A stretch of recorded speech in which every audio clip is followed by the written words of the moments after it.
If we could have council members please come to the dais. Council members, please come to the dais. The second sheet is out there. Okay.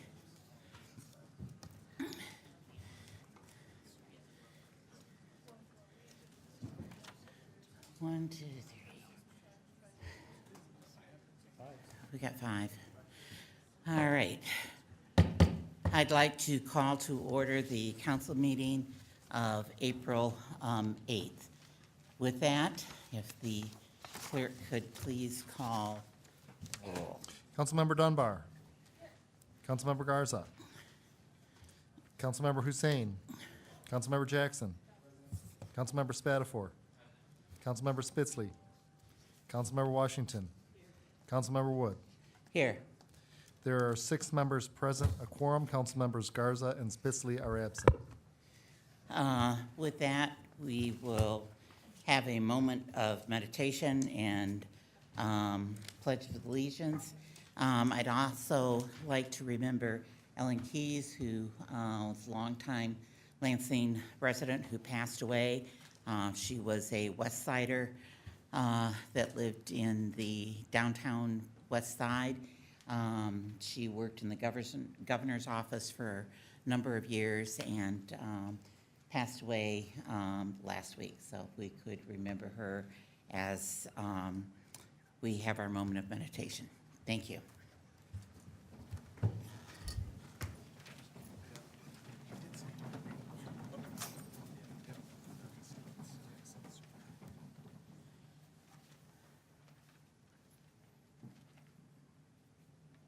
Thank you. I pledge allegiance to the flag of the United States of America and to the republic for which it stands, one nation, under God, indivisible, with liberty and justice for all. You have for your approval the printed council proceedings of March 11th and March 25th. Vice President Spatafor. Madam President, I move the approval of the printed council proceedings for March 11th and March 25th, 2019. We have a motion. Are there any questions or concerns? Seeing none, all those in favor say aye. Aye. Opposed, same sign. And we are to the consideration of late items. Vice President Spatafor. Madam President, I move the suspension of Council Rule 9 in order to consider a late item this evening. That late item is a resolution to set the public hearing for a noise waiver for April 22nd at 7 p.m. All right, we have a motion, and we will take that up at the appropriate time. Are there any questions? Seeing none, all those in favor say aye. Aye. Opposed, passes unanimously. Then we are to special ceremonies. Our first special ceremony is a tribute in recognition of National Crime Victims' Rights Week. If we could have those in the audience that are here for that presentation to please come forward through the gate, and we will have you come around the dais up here.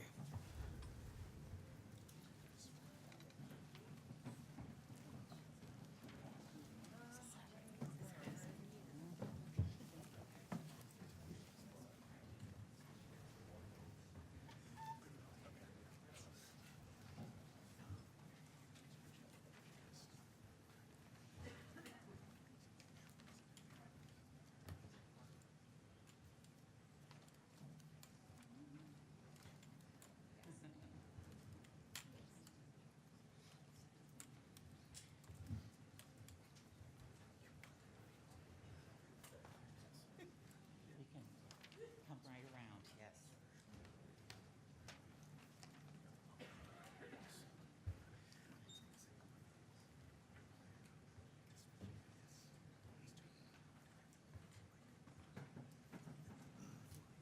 Okay, we're all in? Okay. We're here another year. And we're not going away. This is Crime Victims Awareness Week. We have been celebrating this, and I don't think the word is celebrating, but we have been recognizing this for a number of years in our community. And as we stand here, either survivors or victims of violent crime, we are here to give you a face. We are your brothers, your sisters, your grandparents, your aunts, your uncles, your children. We are your next door neighbors. We are here so that we and you understand that we are not just a statistic, that every minute of the day there is someone that is being affected by crime. It can be as some would say, petty, as breaking into your car, but as tragic as a murder. Together, we represent the core of our community. And we want you to understand that through this, we can only survive with you. Because of your compassion, because of your understanding, and because you allow us to grieve. This is an ongoing process. Some days it's easier than others. Sometimes within a minute, there are smells, sounds, taste, holidays, birthdays, anniversaries that come into our mind, and we are suddenly back where we were when that crime first impacted our lives. Tonight we have a resolution that we will be passing, and it is just words. You and the community can help make us stronger. Sometimes it's not with the words you say, it's the fact that you are standing beside us, that you are allowing us to grieve in the way that best allows us to feel that our loved one is with us. So tonight, I would ask that we move the resolution for Crime Victims Awareness Week. The resolution has been moved by President Wood. Is there any discussion? All those in favor, please say aye. All those opposed? Resolution is adopted. And with that, I'd like to give that to Rena. And I know she's going to have some words in a few minutes. We also have the mayor that would like to make a proclamation. We also have the prosecutor that has a few words as well. Well, I'm going to be brief because I can never say it any better than our council president, who has been affected personally. I stand with all of you, and I don't know what you've gone through, but I know that I support you, and I support anybody out there who is facing the same. So I'm not going to give any grand speeches. Today is not my day, but on behalf of the city of Lansing, we have issued a proclamation. We've put some nice words in here, but I'm going to read the end, which says, "Now, therefore, I, Andy Shore, Mayor of the city of Lansing, by the power invested in me, do hereby proclaim April 7th through the 13th, 2019 as National Crime Victims' Rights Week in Lansing. And I encourage all residents to join me in advocating on behalf of this important cause." I'm also going to present this to one of my heroes, Rena Risper, who is a tremendous advocate and has been for so many years because she's good at it and because she understands. And so I'm going to present that to Rena. And I applaud you all for standing up here with us today. Thank you, and I stand with you.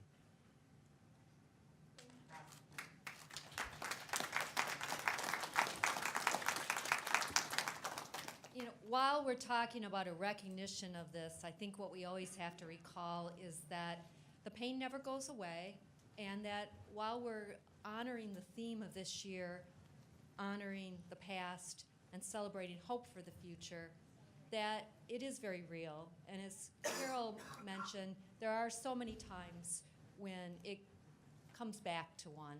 And whether you have the privilege, as I do, to mostly experience the suffering secondhand by listening to the stories, what we all can do is to honor those who have been victimized by listening to the stories, by being there for the people who have survived. I went through an anniversary last year, the 40th anniversary of an arson house fire I was in my first year of law school, where one of my housemates died. So when she mentioned anniversaries, last year was a very tough year for me because it was a very strong memory. Everyone here has their story, as do probably most of you.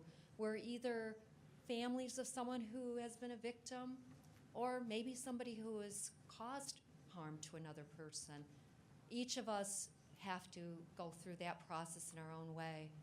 And it's really, though, together that we can make the changes that hopefully reduce the number of times we have to come back for these kinds of tributes. Thank you.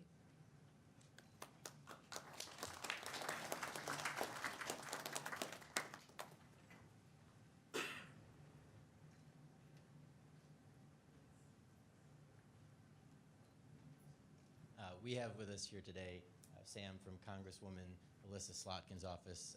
Congresswoman is in D.C., I believe. So if it's okay with the Council President, I'm going to say a few words. Hi, good evening, everyone. Thank you for having me. My name is Sam, and I'm with Congresswoman Slotkin's office, and she sends her regards. It's an honor to be here standing with all of you, family, and thank you for sharing your stories and building community together so that we can not be alone and that we can honor the memories and continue the work of fighting to prevent these things from happening in the future as much as we can. And thank you. It's really an honor to be here and to have everyone share their stories. It's been really moving and touching. And so thank you, and thank you, Rena, for all the work that you're doing. And thank you all. I'd just like to say that Mayor Shore has been involved with the things I've been doing way before he was Mayor Shore. He'd be at meetings when there were only 5 people there, paying attention to those who have been impacted by violence. I'd also like to say that I so appreciate Congresswoman Alyssa Slotkin for having an office on the corner of MLK and Saginaw. On the corner of MLK and Saginaw in the big old Sparrow building. If you haven't been there, they are so welcoming. I would like to give a couple of our parents an opportunity to speak. Oftentimes when individuals are impacted by violence, they actually go internal. There are some who call me after 20 years because their parents wouldn't talk about their deceased loved one when they were a child, and they just want to talk. There are so many circumstances in which we really need to support these individuals. We had a banner downstairs, and it's unfortunate when you're sitting somewhere and you recognize 3 people on the banner as relatives of yours. So please continue to support families of murder victims, families of crime, and I'm going to welcome one of my good friends, Dee, to the mic. Dee is a parent from Lansing who had a child taken from her in another state. Thanks, Rena. I just want to thank everybody for allowing me to come to this today. I realize I just got a whole bunch of new family. My daughter and my grandson were taken from me in a fire in 2006. Still there. But I know as long as I live that I will make sure, after meeting all these wonderful people, that you get to hear my daughter's name. Her name was Mel, but we called her Tootie. And my grandson, who ate all my yogurt, Jaden. And just whatever happens to you, and if you end up in this place, because I wasn't coming, I thought of 1,000 reasons not to come, but my car wouldn't listen, and it just drove here on its own. But thank you, Rena, so much for keeping after me to do this, and thank you guys for embracing me. Next, we have Heather. She is the mother of Hannah Rose and her beautiful baby girl who is going to grow up without her mom. I just wanted to say, this has been one of the hardest things that all of us have been through, anybody, and I'm so grateful that I've met all of you. I didn't think I could do this. I canceled on the way here, told my sister not to come and get me because I wasn't going. But I don't want nobody to forget Hannah, so I'm here. She may not have been special to everybody, but she was special to us. And, we just want justice for her and for everybody that's a victim. Not only was Hannah murdered in January, excuse me, March 1st, my dad was shot in the face in a total separate incident. So, our family's been through so much, but we've gained a lot of family members in the meantime, too. So, that's good. But yeah, we just want to keep Hannah's memory alive and get justice. Thank you.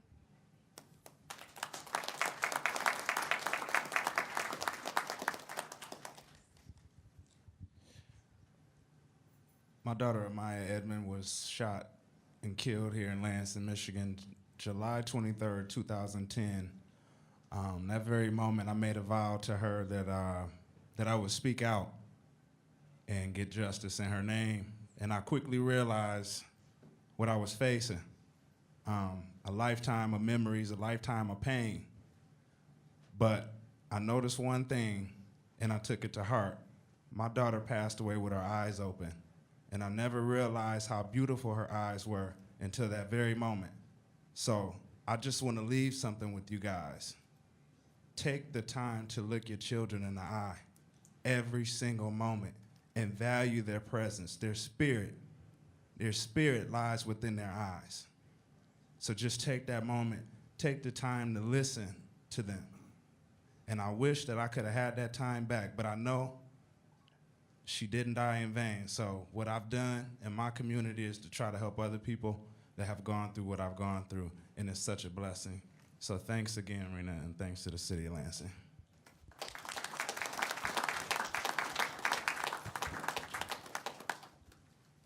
Pain, hurt,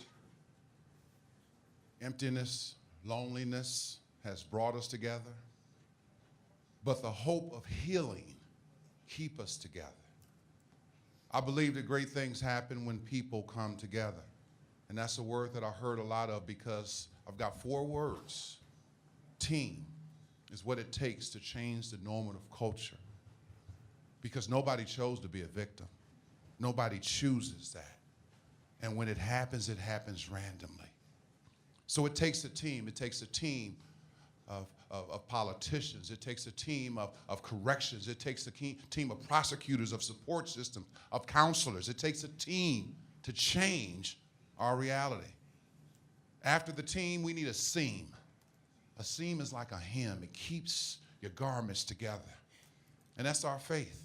Our faith is our seam. We've got to have something that keeps us together. And then we got to dream. We can't stop dreaming. We got to have hope that we're going to get through this one day at a time, that we're not alone, that we're not the first people to feel this, that there's somebody else that understands what we're going through. And so we keep on dreaming. Next, we need a beam. A beam is a support system that holds the whole building together. And that's what we serve as together. We're a team that dreams, full of seams and with beams. And we'll get through this too. God bless you. I'd just like to say that over the last 7 years, you people have become my family, and we thank you very much, Carol, for always being supportive and allowing us to do this. So we appreciate you all, and thank you, City of Lansing, for just being there for us.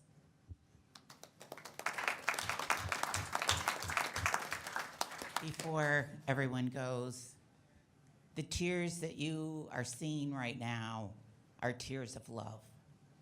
Every droplet means the love that we have for our loved one. My mother, Ruth Hallman, was attacked on July 26, 2007, and she died 2 days later from that attack. We each have a story. We thank you for listening. Thank you.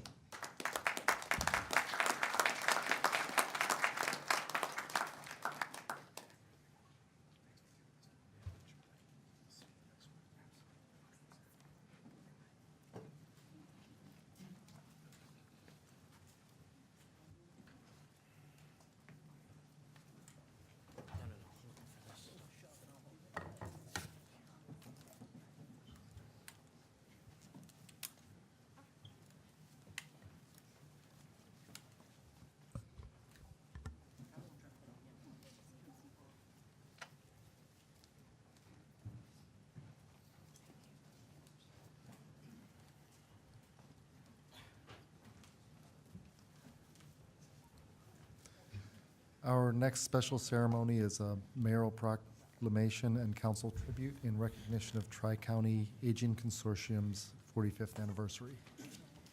And Chris, you've been with the organization for some time. Would you like to go down as well? I'd love to, thank you. Thank you. If we could have the people from Tri-County come forward.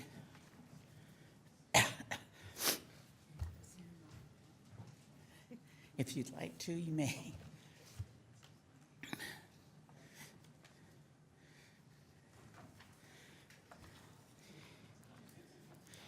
If we could start with the mayor, and then we will pass the resolution from council, and Chris will have a few words as well. Okay, well, thank you, Madam President. This is exciting. This is the 45th anniversary of the Tri-County Aging Consortium. I spent 5, 6, 7 years on their board and got to know the incredible staff at Tri-County Aging and the incredible work that they do, from nutrition to Meals on Wheels to so many incredible services. It's truly an asset to our community. I served on it as a county commissioner, and now here at the City of Lansing we participate, so it's cool to see it from both sides. We're going to present a proclamation as well. I'm just going to read kind of one of the paragraphs. This is, whereas as a member of the Tri-County Aging Consortium, the City of Lansing is committed to supporting older adults as they take charge of their health, explore new opportunities and activities, and focus on independence. And I think that says a lot about what these wonderful folks do. So know that now, therefore, I, Andy Shore, Mayor of the City of Lansing, by the power vested in me, do hereby proclaim April 2nd, 2019, as Tri-County Aging Consortium Day in Lansing. I extend my deepest respect to the women and men of this vital organization as they tirelessly serve Lansing's residents and community.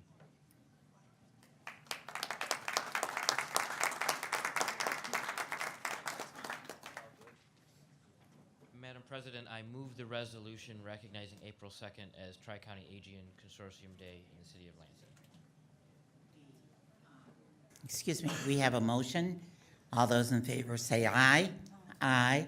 Oppose. Passed unanimously. Mr. Swope. Thank you, President Wood.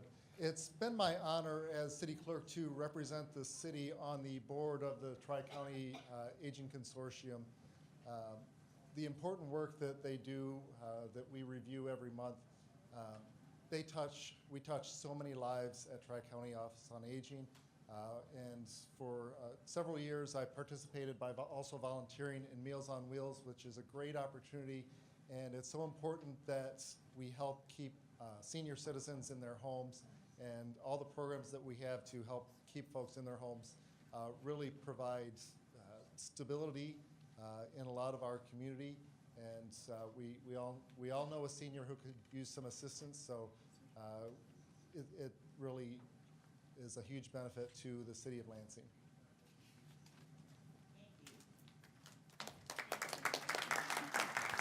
Thank you. And with us, we have the director, Marion. Hi, thank you to all of you. As I've been sitting here in the last few weeks thinking about the years that have gone by, we actually been through 6 mayors. Realizing that tonight.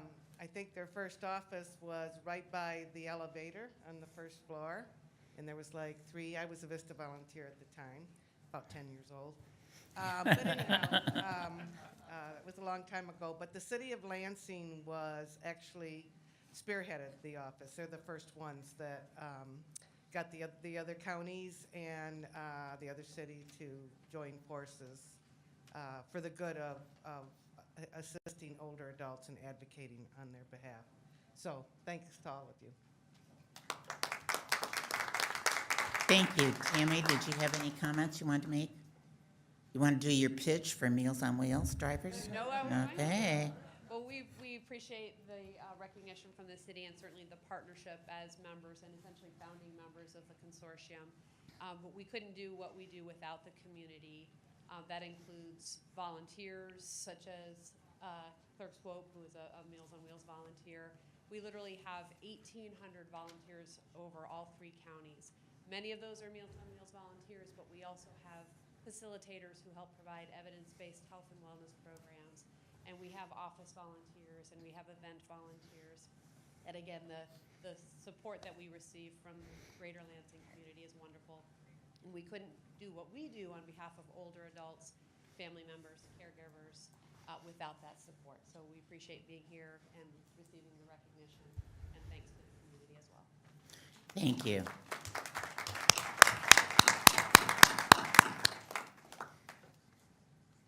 Thank you. Our next special ceremony is a tribute and recognition of Roma Bakery's 50th anniversary. Councilmember Dunbar. If those representing Romas could please come up in front in the dais.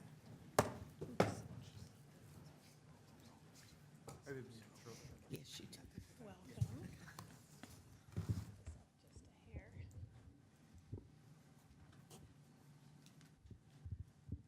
Thank you guys for being here.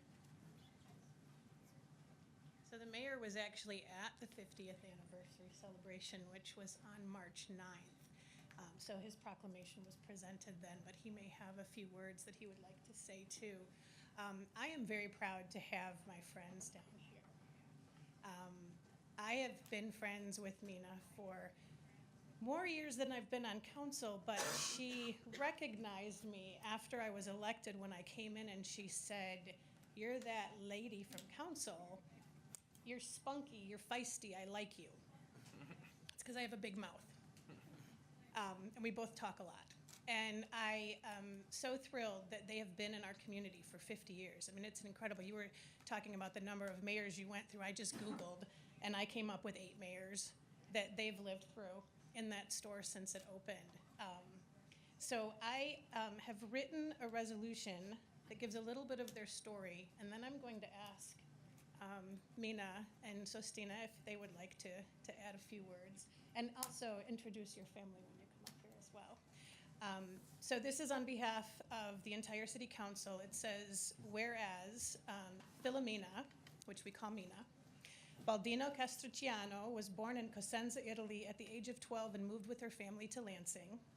Whereas Sostina Castrucciano was born in Messina, Sicily, and at the age of 18 moved to Hamilton, Ontario to work in his cousin's bakery. That should not be surprising.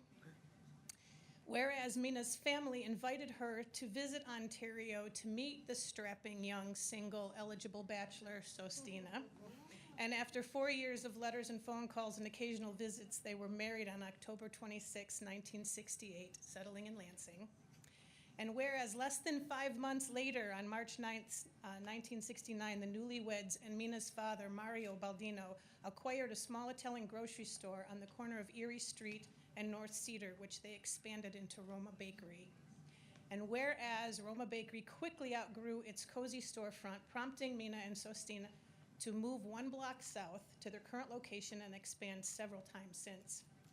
And whereas as one of the oldest businesses in Lansing, and the oldest bakery in Lansing. Roma has made bridal shower, baby shower, first communion, confirmation, graduation, wedding, and anniversary cakes for multiple generations of Lansing's families. And whereas while Roma Bakery was growing, so too was the Castriciano family. All three daughters, Anne Marie, Elizabeth, and Philomena, which is known as Little Mina, grew up working in the bakery, learning their parents' strong work ethic. And whereas the Castriciano work ethic and adherence to tradition has sustained Roma Bakery for more than 5 decades, and shoppers can still find Mina and Sostin in the store every day, every single day. He gets there at 5 to 6 a.m. She's up front. She's always gabbing with family. It's all good. He's covered in flour. I didn't recognize him when he came in today. He doesn't have flour on him. So now, therefore, be it resolved that the Lansing City Council invites all residents to join us in congratulating Mina and Sostina Castriciano on the 50th anniversary of Roma. And we take that as a motion. So with that motion, all those in favor say aye. Aye. Opposed? Passes unanimously. Thank you. So if you would like to, introduce your family and say a few words. Of course. Or however many words you choose. I'm sure they know my name. My name is Filomena Baldino Castriciano, but they know me by Mena. And this is my husband, Sostine. People, they call him So. It's Osin quick. This is my daughter, Elizabeth. My grandson, Matthew. It means a lot to me. And like I said, we're the owners of Roma Bakery for the 50 years. We would like to thank of the Lansing City Council for this honor. It means so much to us. My husband and I are proud to call Lansing our home. And like I said, I'm Calabria, and my husband is from Messina, Sicily. It means a lot to us. We got here in 1960 as a child of 12. And when I met my husband, I was 17.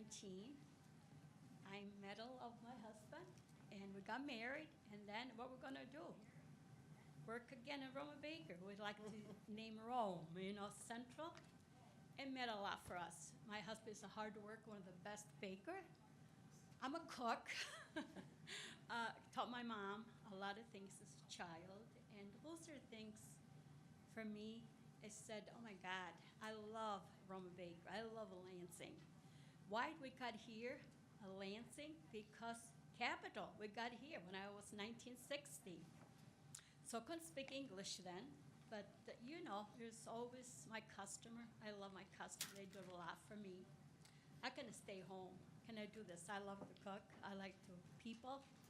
And there was a lot of questions for me, as I said, I'm really excited over this, but I'm talk a little slow, but that's okay. That's what I did, and I said my name. And the last thing I like to say, that's right. We are so proud of our business, our customer, and to be part of the community. We've been so happy to reach our American dream. God bless you all. We love you all. Thank you.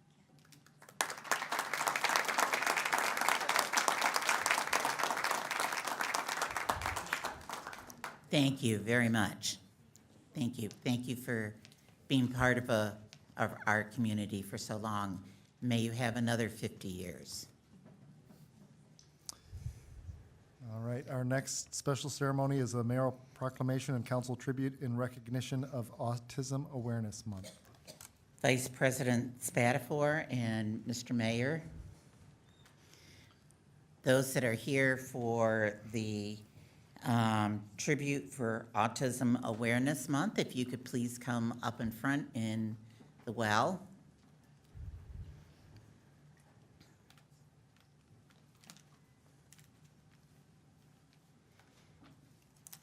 Xavier, do you have anyone with you tonight? Just you? Would they like to come up with you? Very good. Well, 11 years ago, the United Nations designated April 2nd to be World Autism Awareness Day in perpetuity. So it's our honor and privilege to designate that in Lansing. here tonight. We recognize World Autism Awareness Day to increase awareness to the need to support individuals with autism and their families and the caregivers that provide care to them. Autism knows no boundaries through class, race, social mobility, but it can affect any family and any child. Xavier DeGoat has spent many years raising awareness for autism and advocating for individuals with autism. And he's here with us tonight. After I move the resolution, we will allow him to address the council. So, Madam President, I move the resolution. We have a motion on the resolution, and all those in favor say aye. Aye. Opposed? Passes unanimously.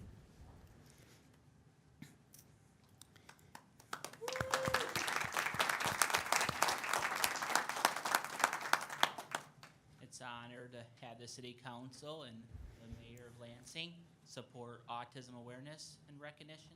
It would be impossible to have increasing knowledge and understanding in the local community with autism without their support.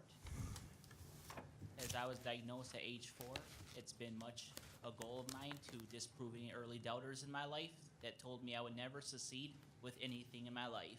And look what we're having here going on for our future.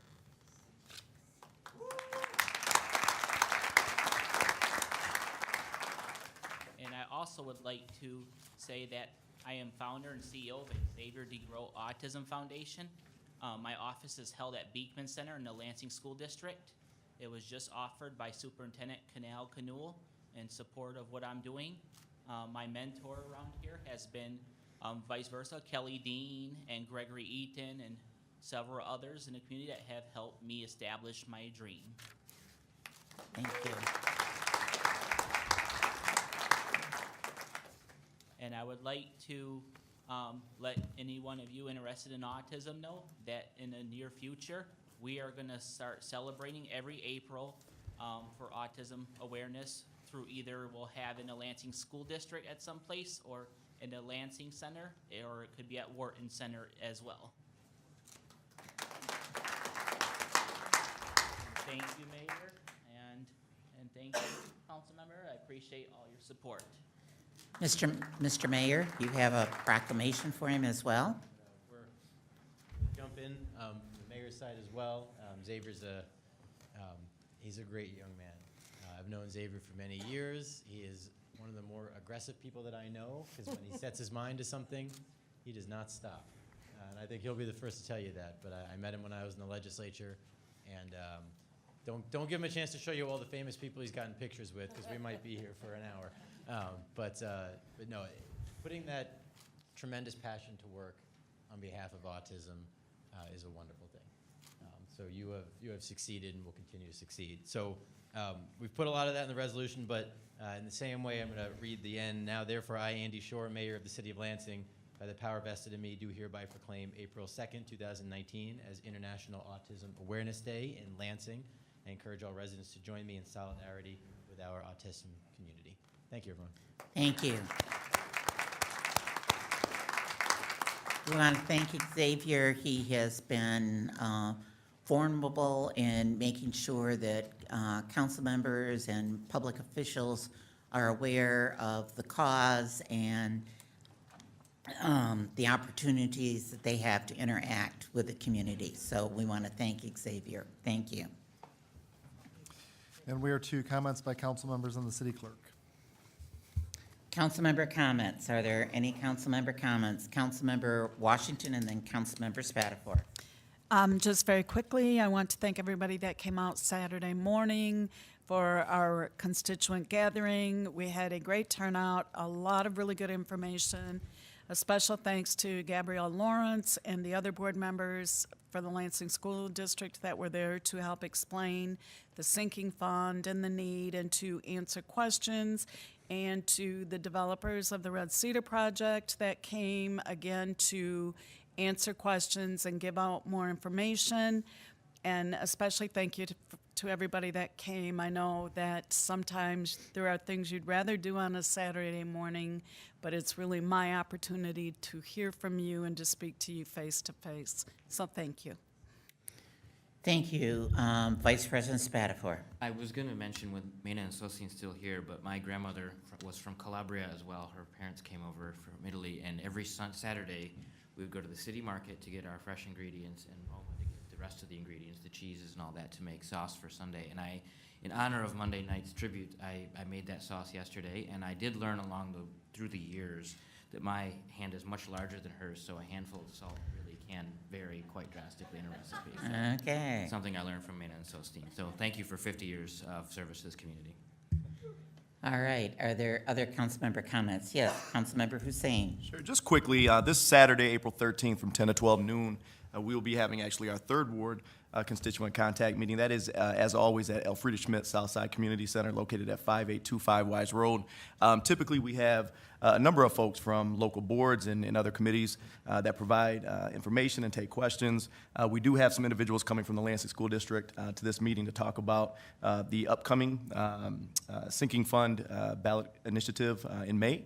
And then we will also be having some of our county elected officials to give updates in terms of what's going on in the county. So, and then of course we always cover city council issues and Southwest Lansing issues. Great meetings, typically very empowering for the folks that come out. It is not expected. I do want to address a couple emails I got about these meetings and whether or not people can drop in and things of that nature. It's not only acceptable to come for 20 or 30 minutes, it's encouraged. If you cannot stay the whole time, please come out, learn some good information, ask your questions, and then if you need to get out of there, absolutely, that is acceptable and encouraged. So hope to see as many of you as possible this Saturday, 10 to 12 noon at the Elfrida Schmidt Southside Community Center. Are there other council comments? On behalf of Councilmember Garza, his constituent meeting will also be this Saturday at Fire Station 4 on Miller Road, and that starts at 1 p.m. He will be out of town, and I will be hosting that, and we will be talking about the budget. So with that, Mr. Clerk. Thank you, President Wood. Just want to continue to make announcements about the upcoming sinking funds millage question. I know Councilmember Washington mentioned it and that she spoke about it at her constituent meeting. Absentee ballots are still available. We have just over a month before the election, so there's still plenty of time to get an absentee ballot. You can still do it through the mail. There's plenty of time. All we need is a signed request, and with the passage of Proposal 3 last year, you don't need a reason. You don't have to be over 60. All you need to do, we need a signed request, and we can mail you a ballot. We have blank forms for you to fill out at our 2500 South Washington at our 24-hour drop box, or you can stop in either that location or our office in City Hall here on the 9th floor anytime, 8 to 5, Monday through Friday. The South Washington location is also open on Wednesdays until 7 o'clock, so lots of convenient times. I also want to mention with the Proposal 3, another change that came into place is that folks can register up to and including on Election Day. There's no more requirement to be registered to vote in advance of the election.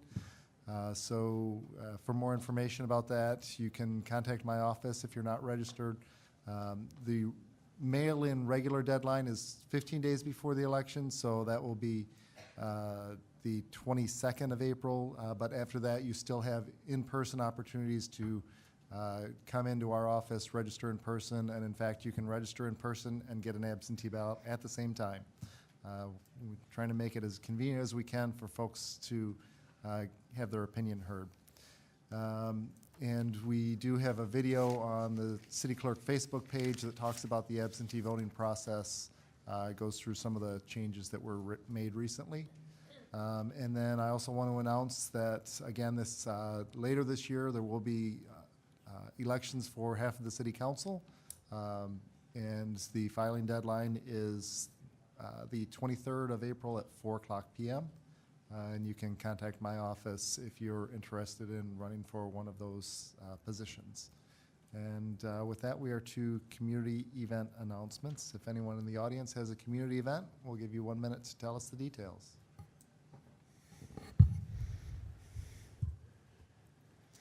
The Friends of Lansing's Historic Cemeteries is hosting a doggy Easter parade costume contest at 3 p.m. on Sunday, April 28th, in the Fratcher Memorial Garden at Mount Hope Cemetery. And this contest is designed to raise funds to purchase 60 markers for unmarked graves at the Boys Training School site within Mount Hope Cemetery. You can find information on our Facebook page at Lansing Cemeteries. If you're unable to attend the parade and want to participate, there are links there where you can donate or participate in other ways as well. Thank you. Thank you. Thank you. And we are to speaker registration for public comment on legislative matters. Oh, I'm sorry, another just event. Real quick, Recycle Rama this weekend, this Saturday from 9 to 2. We take unwanted medications and clothing and books and electronics and room air conditioners and all kinds of things that you might normally have to pay to get rid of. The only thing that we charge for are TVs and computer monitors. We do not charge for computers themselves or for laptops. And then another event, electrical vehicle ride and drive on April 17th will be at 7109 West Saginaw Highway at the Michigan Agency for Energy. So can I leave this? This I know you have, but can I leave this with you? Thank you. Any other community event announcements? All right, seeing none, we're to the closing of the sign-in for speaking on legislative matters, and legislative matters does include the scheduled public hearings, the consent agenda, including the late resolution to set the noise waiver hearing, and the ordinance for passage. And we'll be picking that up in a few seconds. And that's the blue sign-in sheet. You do have to sign in if you want to speak. And with that, we are to the mayor's comments. Mr. Mayor. Thank you. I have a few announcements and comments. First, I want to thank the Mayor's Neighborhood Advisory Board for their hard work to evaluate the applications to the Neighborhood Grants Program. I recently received their recommendation and I'm currently reviewing it. The applicants will be notified of their funding status probably in the next week, and we'll be making an announcement of all the awardees on Wednesday, April 17th at 3 p.m. in the City Hall lobby, which will also be broadcast on Facebook Live. And then the check distribution to grantees will be Thursday, April 18th at 6 p.m. at the Foster Community Center. We're excited for all of the great neighborhood projects that'll be made possible through these funds. The 2019 Love Lansing celebration tickets go on sale this week. The event is Tuesday, May 14th at the South Washington Office Complex, or SWAC as we affectionately call it. Folks can join me in celebrating neighborhood leaders and volunteers throughout Lansing. We'll have dinner choices from some of our favorite food trucks and restaurants in Lansing. So those tickets will go on sale later this week and are available online or at our new Lansing Neighborhoods office in room 205 of the Foster Community Center. Our Walking Wednesdays events begin this week. So you can join me on Wednesday, April 10th at 6 p.m. in the Baker neighborhood. We'll meet at the Bethlehem Lutheran Church at 549 East Mount Hope Avenue and explore the neighborhood. There'll be lots of food and bounce houses and art. LPD and LFD will both be there. And then next week, we'll be exploring the Red Cedar Renaissance property. So we'll meet at 6 p.m. at Kircher Park at 301 Clippert to walk the site and see that kind of firsthand. Our seasonal yard waste collection will begin the week of April 15th. So I know we're already starting to see some bags out, but our trucks will be out picking up the week of April 15th, so about a week. Our April mobile food pantry will be Saturday, April 16th from 9 a.m. to 1 p.m. I don't have listed where it is, so I can get that to you, or you can check our social media page, because I cannot remember where it is this month. I also want to remind everybody that the inaugural home match for the Lansing Ignite is this Saturday at 7 p.m. They won their first game, so yay, 1-0. There will be a march this Friday. I guess that's a soccer thing, so they march a lot.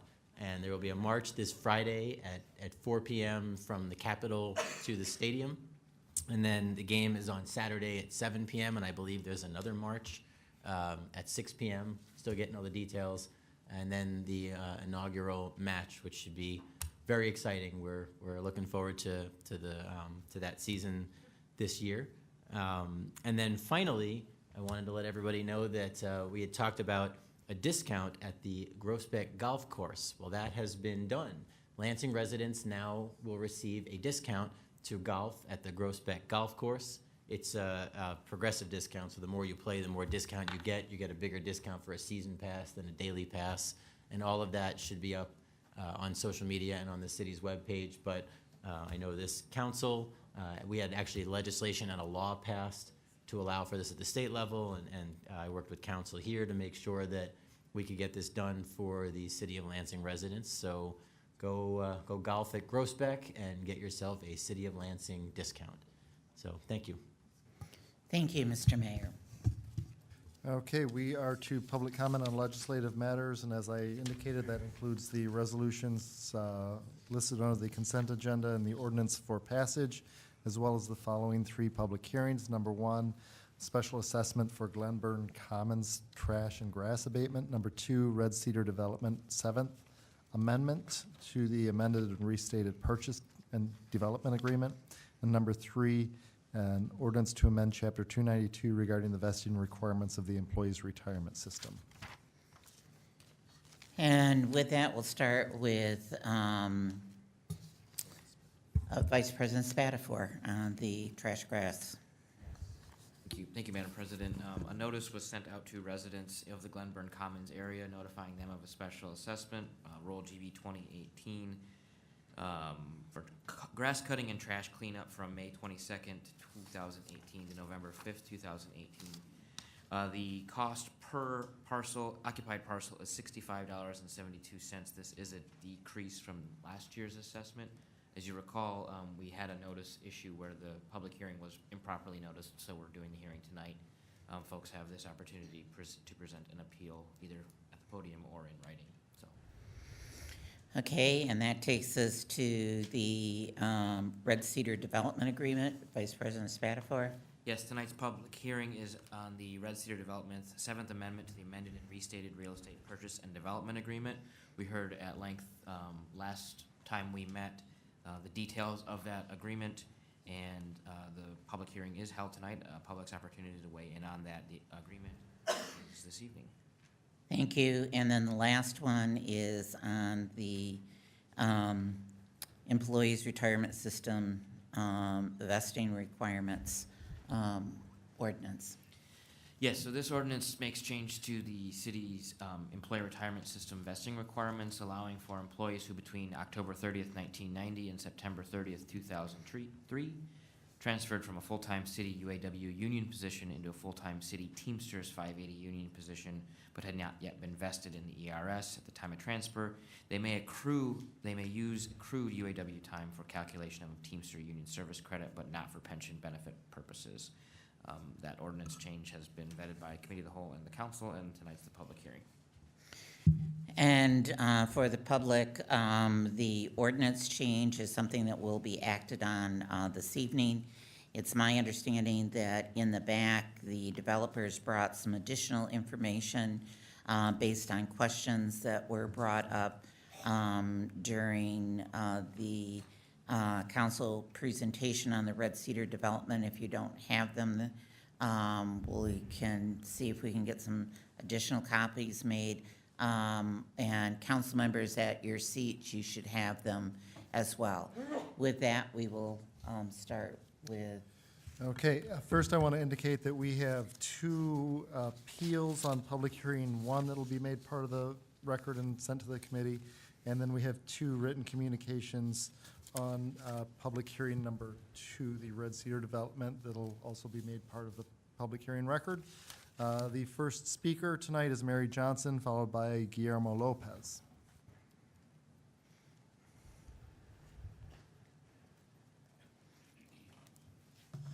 Good evening, Madam President and Councilwomen and Councilmen. I'm here tonight because of my concern about the number of student housing units that the developers plan to or would like to place at the Red Cedar development. I think of it as kind of like a big, big elephant in the room. I don't know how much has been discussed before. It may have, I haven't attended any other meetings. But I understand that the developers for the Red Cedar project would like to add 1,000 units for students. If you look at what is currently under development and is being built, the hub would have 347 units. Landmark, where the Target is underneath, is 273 units, and the Park District is 218 units, which is a total of 838 units. And of course, the number of people that would occupy that would be a good larger number. And if you added in the Skyview, which is already constructed, they have 338 units. If you add the Skyview to the 3 currently being developed and built, that's a total of 1,176 apartments. So adding an additional 1,000 seems rather excessive to me. I think the housing market would appear to be very saturated. The other thing to consider is it's not just the fact that these will be there, it's by the time they could be developed. We're currently with a very healthy bull market, but many economists feel that within the next 2 or 3 years, we will slow down and maybe even go into a bear market. And if that unit were to be completed in the middle of a bear market, to me, that would seem to not be a very healthy economic investment. And for the city councilmen and women to approve this seems questionable to me. I would hope that if you are going to examine what the proposed enrollment will be at MSU, that you would go to the administrators at MSU, not to members of the Board of Trustees, because there is a conflict of interest between one member of the Board of Trustees, Mr. Ferguson, and also his being a co-developer of the Red Cedar project. And that brings up questions for me. So I hope that you will consult with the MSU administrators as to what they would anticipate enrollment may be in 2 or 3 years, and talk to economists and see where that leads you. Thank you very much. Thank you. Thank you. Next, we have Guillermo Lopez and then Joseph Ladd.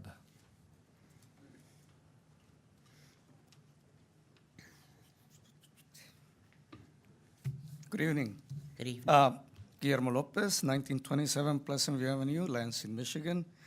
Madam President, council members, Mayor Shore, I'm here to thank you, City Council, for the actions you're taking in renaming the City of Lansing Chambers to Tony Benavides Lansing City Council Chambers.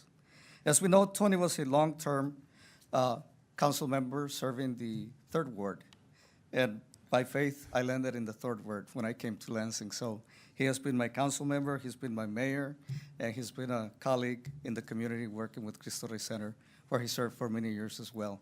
So this is really a celebration of the community at large, because Tony served us well, and it is certainly a celebration for the Latino community.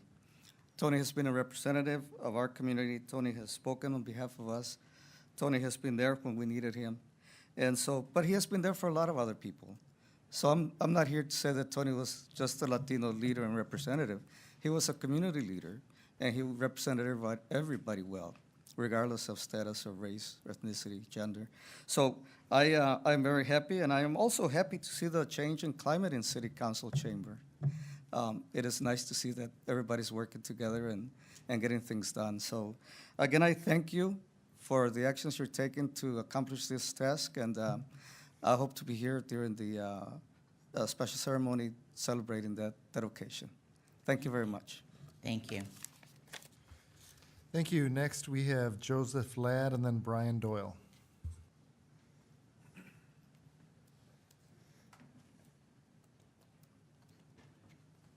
Hello, everyone. Thanks, Mr. Mayor, for the Groesbeck Golf Course situation. That's a solid, really appreciate it, live pretty close to it. To the point, the whole redevelopment issue, Red Cedar, I think is insanity. We got plenty of other junked over properties left by big corporations in the great Lansing area. That's premium real estate, in my opinion. We need to work on water waste management to clean up the river. We shouldn't be building more things on top of it. We shouldn't be concerned about East Lansing's apartment issue. There are plenty of people over there that are developing apartments and that have several properties all throughout the East Lansing area to accommodate them. I think this is all a ruse. I think it's a project that's going to fail us. We ought to be working on green space that we can tie into the Grand River. That's all I got to say. Thanks a bunch. Thank you. Thank you. Next, we have Brian Doyle and then Walter Sorg. Hi, my name's Brian Doyle, live downtown currently. When the Red Cedar project was initially put forth to the city council many, many years ago, I was thrilled that new life was going to be injected into the city of Lansing, because at the time, that was a revolutionary project. But that was a long time ago. And the project is no longer revolutionary because it was beat by so many other developments in Lansing and East Lansing. And as it stands, we no longer need the type of housing that the Red Cedar Development Project is offering. Because again, as the first speaker today said, these other projects are offering this housing. So I would urge the city council to think about that and reject the proposal in its entirety. Thank you. Thank you. Thank you. Next is Walter Sorg and then Sam Inglot. Thank you, Madam President and members of the council. I'm here to speak in favor of the Red Cedar development. I was one of the 28,000 plus people who voted in favor of selling what was a money-losing, flood-prone golf course back in 2012. And clearly the decision of the people of Lansing at that time by a 2-to-1 margin was that this property should be developed and put to a more useful purpose in the city and to help spur economic development in our city. Since then, we've had 2 mayors and I don't know how many council people that have worked on this project with the developers, trying to come up with something that meets the needs of the city and also meets the needs of the developers, who are not going to be investing $250 million if it's not going to be an economically feasible project. And I would hope that the council would take that into consideration, as well as consider the argument that we should wait and see if we can do something better. That strikes me, given the situation with that particular piece of land and all the challenges that it faces, as sort of like the old TV show, Let's Make a Deal, where somebody would win a great prize and then Monty Hall would say, but will you trade it for something that's behind the curtain, not knowing what's behind the curtain. And ultimately behind the curtain was usually something that was a zonk. And that's my concern with this project, that if we turn it down, there's not exactly people clamoring at the door to develop this property for us. It's very expensive to develop. And if we turn down this project after 6.5, 7 years of negotiations, we're going to end up getting zonked. And I don't think that's something that the city wants to see. I thank you very much. I look forward to the additional tax revenue it'll generate. Apparently, I'll have an opportunity to lobby you for more money for the streets in the near future. Thank you. Thank you. Next is Sam Inglot and then Mitch Rice. Hello, Sam Inglot. As of last August, homeowner on the east side.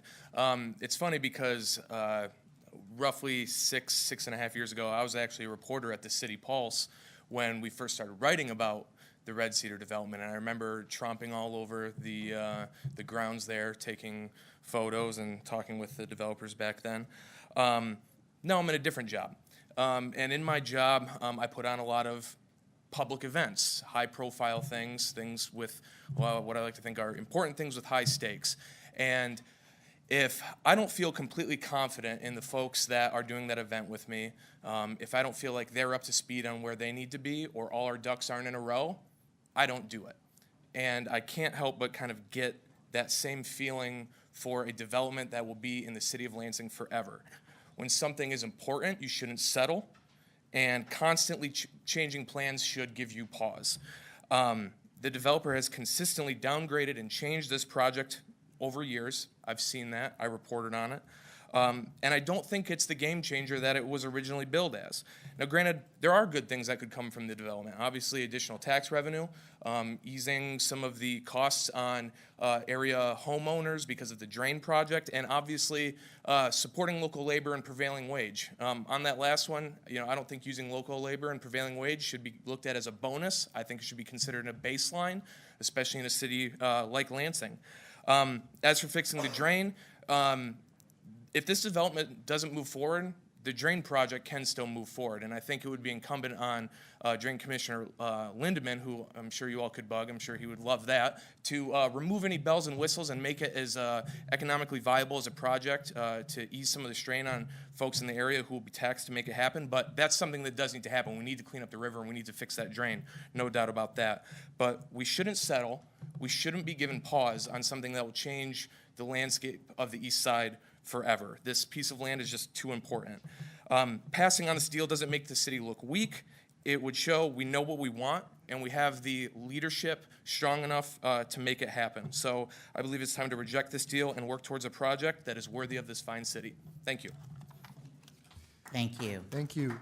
I'm, at this time, applause are not appropriate in the council chambers, so please reserve your applause. Thank you. We have Mitch Rice and then Loretta Stanaway. Hi, I'm Mitch Rice. Thank you, Madam President and Mayor Shore and council members, to allow me a few minutes just to make a statement. I don't have a yay or a nay to the project. I just have some thoughts that really need to be developed and taken very seriously. It's been a long project, but I think the city really needs to look at, is this truly going to be a viable development? When cities take on big projects like this with various types of difficulties, the floodplains, the taxes, all of those are my big concerns. Will this really be a tax producer, and will it be viable? Will it be creative? Will it be used? Or will it be something that will come onto the scene and fizzle out because of the competition and the difficulties? Let's not get something that's going to have a long-term legacy cost to the city, as difficult it is to meet budgets in our time with all the revenue sharing losses that we've faced as cities. Take a good look and make the best decision, and if it doesn't look like it's going to be a decision long-term that's going to work, then you may have to back off and make new considerations. Thank you. Thank you. Thank you. Next, we have Loretta Stanaway and then Alec McCann. Okay, the public did vote to sell this land, but they did not tie their vote to any particular development agreement. Remember that. I think that if I were at the negotiating table for this, this would be my terms. They would have to up the price to $5 million. They would have to cut the brownfield term to 15 years, cut it in half. They would have to agree to no OPFRAs at the end of the 30-year period of time for the brownfield. If we're going to be stuck with them for 30 years, they should be stuck with us. That would also encourage them to maintain their properties in a way they should. They need to tell us how much profit is enough to make this viable. Is it 500 million, 50 million, 100 million? What will they gain over the 30 years? They need to show us in writing what occupancy rates are being used for all these projections. There should be an agreement that they cannot resell the property, and we need to determine whether brownfields are dischargeable in bankruptcy or not. It's either a prime project on prime property at a proper price, or wait for a different developer, a different project. We need to quit coming from fear and come from power and not settle. We are on the hook for added police and fire and code compliance and maintenance of the infrastructure all through 30 years. This is a very concrete and hardscape development with not visually anything too appealing on Michigan Avenue. There may be no other developers chomping at the bit because they knew this project was on the table, and because they're exhibiting common sense and knowing that they shouldn't fight against the natural environment. We have swampland in Michigan, swampland in Florida we don't need either. It goes against nature, it doesn't work with it. We tame the project to the land, not the land to the project. Lansing is open for business, but it's not open for fleecing. It's a new day. We need to quit trying to be Madison or Columbus or San Antonio or anywhere else and just be Lansing. We need to find out if the city-owned portion of the parking structure is still a part of this or not. And we need to recognize that the Drain Commissioner's project, which will be designed to eliminate 75,000 pounds per year of pollution into the river over 30 years at $32 million, works out to $426.66 per pound of pollution. Thank you. Thank you. Thank you. Next, we have Alec McCann and then Nicholas Primo.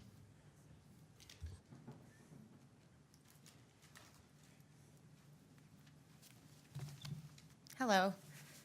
My name is Alec McCann. I am a resident of the East Side neighborhood, which I absolutely love.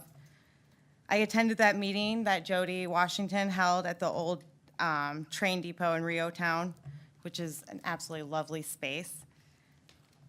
There, I learned quite a bit about the Red Cedar project. I know this project has been in the works for quite a while now. I have to say that I was pleasantly surprised and excited to hear this project entails for a space that has been vacant and not utilized for so many years.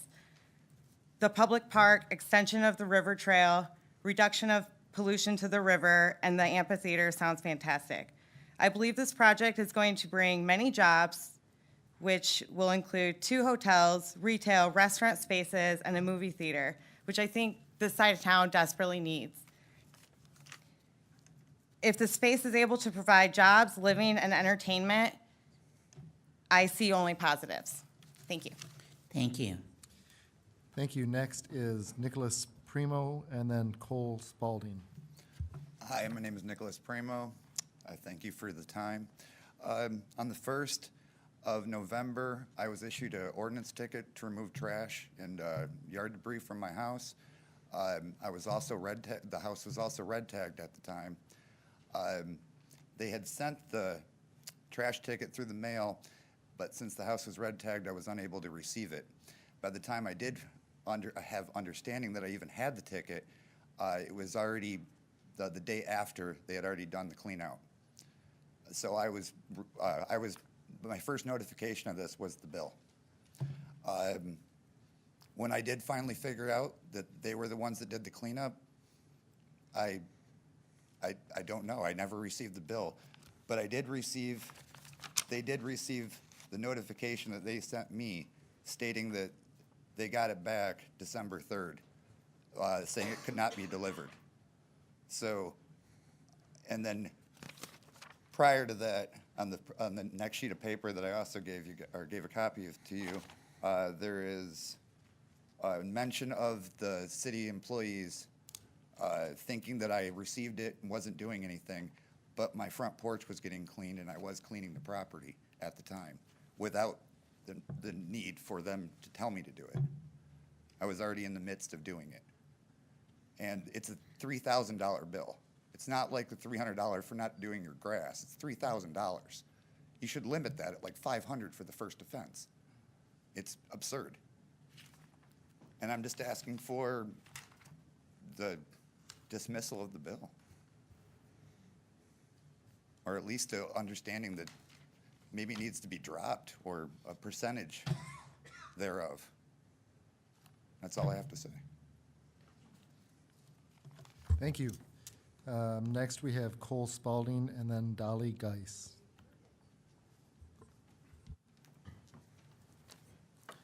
Good evening. My name is Cole Spalding. I live at 313 South Magnolia Avenue. I'm here to speak on the Red Cedar Renaissance Revival Development Project, whatever you want to call it. I look forward to the day that we have no green space left in this city.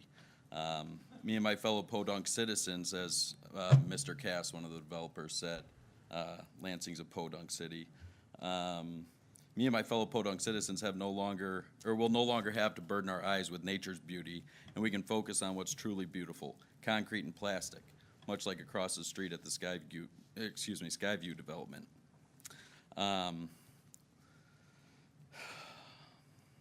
Those fortunate enough to be living here in Lansing for a few years have been able to witness the chopping down of the hundreds of trees that were on this site.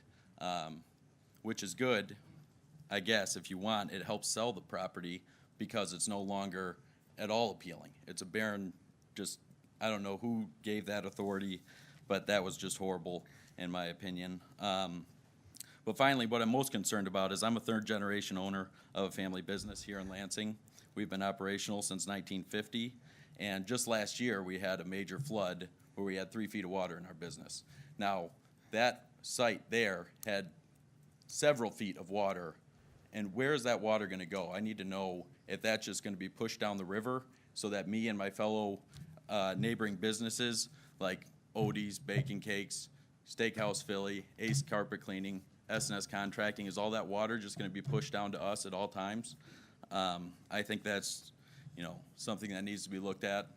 And also, to echo somebody else's statement, I don't think that Lansing needs to be turned into a new Columbus, Ohio, to a new Madison, Wisconsin. I think that we can be a unique city and do something with this property that people would appreciate for years and years to come, generations. This project here is not gonna last generations. 50 years maybe, and then people are it's gonna be hideous. Thank you. Thank you. Thank you. Next is Dolly Geis, followed by Mike Jacobs.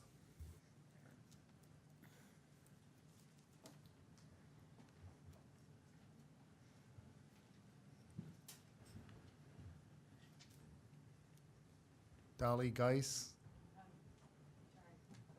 She's coming. Oh,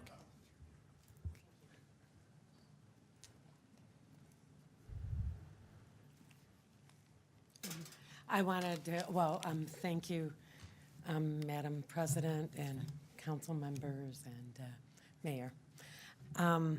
This is my third time to come before you and whine about the trees, of course, that were taken down, that, my gosh, if we're looking to really, have our city be appreciated and make an impression, have it be a gateway. Why were all of the trees that lined Michigan Avenue, why were those all chopped down? So it concerns me that there's all this knee-jerk reaction to, to this whole project. I don't understand why it has so many reiterations. And I don't know who studies the statistics, but I bet you there's as many people that are going to be old and unable to live in our existing houses and are going to need a wonderful place to live, just like the students are going to need a wonderful place to live. So maybe we have an opportunity if this project does not go through, and maybe we can be the first to start the multi-senior global village of community where it would take care of the people that have maybe lived in the city for years and years and years and will need to shop locally, and it will just be a matter of going down into the places. So I think, I don't know, it just doesn't feel right to me. It feels like, I think someone mentioned a conflict of interest. There's that, there's just a lot, and then there's politics and whatever else. I happen to be on the planning commission, in my township in Williamston, and we're gonna take on the additional water so that you can get this project done. I don't know. I would beg you to delve a little deeper into this, and there is opportunity. We don't have to be frightened that nothing will be developed here, but it has to be right. So I thank you for your Thank you. Thank you. Next is Mike Jacobs and then Teresa Lark.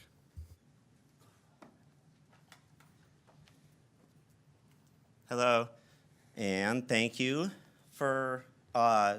City Council and to the mayor for listening to us. This is fantastic, and this is the best time to be doing this. Thank you to the developers, too, for putting 10 years of hard work into this project. I don't believe that these are bad people by any means. I think they're ambitious people, and I think they're optimistic people. But that said, I think this project is ridiculous. That we're even discussing building on a wetlands. I'm a landscape architect, and in my studying for the licensing exam, I'm pretty sure that violates federal law, first of all, some Clean Waters Act or something from the 70s, I don't know, you can look it up. But more importantly, it violates the public. The public, that's our land. I played golf on that course. I've gone on dates there. I've gone to millions of baseball games at that field right there. I grew up in Red Cedar neighborhood, right downstream from here. I know that land like the back of my hand. If this project happens, I know that all my neighbors downhill from me will get flooded out, and that's not going to happen. And I have a much better alternative to this whole thing. And I'm a landscape architect. I live in Detroit. I work for the Detroit Parks Department. I see what parks do for communities. It's the most underwritten story you guys haven't heard about in Detroit. There's amazing stuff happening in the parks, and it's rebuilding communities in a more important way than physical. And this site is a public space. It's a public park. It needs to remain a public park. I just see that time clicking down. So I'm gonna take a breather. Here's what needs to happen, and I'm not gonna stop lobbying all of you for this cause. The land should be taken over by the county, turned into a giant public park in the very heart of our region, the very population center of our region. Look at what a success Lake Lansing is. Look what a success Hawk Hollow is. Tell me that exact same thing wouldn't happen there. The drain commissioner's work needs to be the basis for that. He's obligated to clean the water. It's not a question of whether this project happens or not. That's an obligation. That's gonna happen. It's gonna be a beautiful wetland green space that you see as you drive by Michigan Avenue. It's gonna have people out there. I stopped by there on my way here, 10 cars in the parking lot. You mow a trail through there, that parking lot's jammed every day on a day like this. Put a $500,000 playground, every family in this region will be there on a Saturday afternoon. Thank The you. development will follow. It will follow in all the empty car lots, in the Sears. Let's make the Sears Thank you. Tower. Next Thank- is thank With you, Sears sir. at the base. Next Thank you, is- sir. Fill in for and/or responsibly. Thank you, sir. Next is Teresa Lark, and then Jeff Haynes. Hi, thank you, Teresa Lark. I live at 219 Smith Avenue in the city of Lansing. I am also the executive director of the Mid-Michigan Environmental Action Council. MidMeX supports the water quality protection features that are part of the Red Cedar project proposed by Continental Ferguson. Continental Ferguson's design works with the Drain Commissioner's plans for a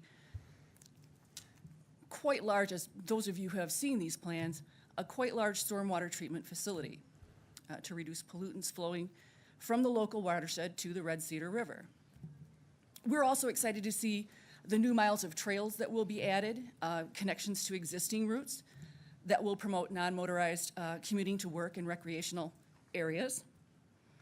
But also as a resident, I want to say that voters approved the sale of this property by a 2-to-1 margin. The city invested in 3 charrettes to collect comments from Lansing residents. The 4 uses identified were restoration, ponds, trails, and park, places to live, work, and play, and an urban streetscape. The person who facilitated the charrettes has said that the plan being considered now incorporates the values expressed in those sessions.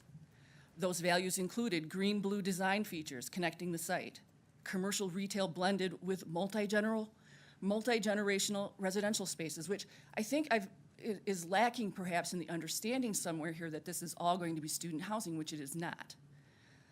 There's housing for people who are aging. There's also multifamily housing involved in here, and 2 hotels that the area could use right there next to Michigan State University. So, and then another of the values that they expressed was a streetscape that is dense, urban, and vibrant. So, Councilmember Washington, thank you for hosting the open forum on the Red Cedar project last Saturday. Thank you for acknowledging that the Continental Ferguson team has met every request or demand that you asked for: local labor, prevailing wage, green infrastructure elements in the parking areas to protect water quality, city's bond obligation to support this project reduced to zero. This project can deliver the welcoming, vibrant urban landscape residents envision for the Lansing, East Lansing Gateway. A $250 million project is ready to go forward in the city of Lansing if you will approve it. Thank you. Thank you. Next, we have Jeff Haynes and then Julius Miller.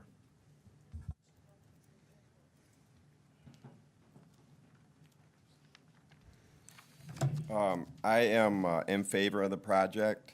I believe that the positives outweigh the negatives in this project. It appeals to people of all ages. I think it has the ability to create hundreds of jobs throughout several different trades and professions, not only through construction but beyond construction. Personally, I have a company that specializes in construction cleaning, and we rely on projects like this. Due to the limited amount of projects that go on in this area like this, long-term projects, we're forced to go out of the area. You know, we have to drive to Detroit or Grand Rapids to work, you know, long projects similar to this. So for us, for my employees, they rely on these type of projects to feed their families and pay bills, and I just think this would be great for the community. Thank you, sir.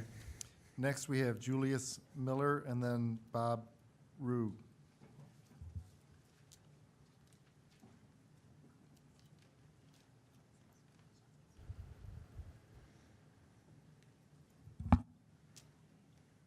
Julius Miller? Julius Miller? Bob Rue?